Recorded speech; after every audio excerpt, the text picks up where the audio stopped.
Hey my cookies! So recently Babe and I went to two different steakhouses and on both occasions I ordered the cream spinach. I am now obsessed. It's one of my favorite side dishes. So naturally I have to share my recipe with you guys. Let's cook.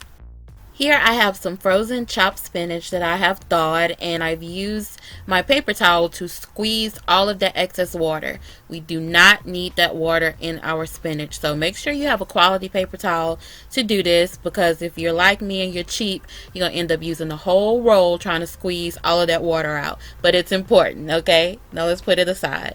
At the stove, we're going to melt some butter in a skillet, then add in some diced onions and saute them for about 3 to 4 minutes. Now add in the garlic, and you know my rule, keep it moving, 30 seconds.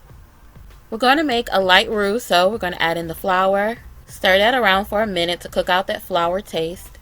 Now we're going to pour in some half and half and watch this thicken up really fast. Now I'm going to add in some salt and some onion powder, then a little bit of Italian seasoning, and some fresh cracked black pepper. Literally a minute later, it was this thick. Look at that.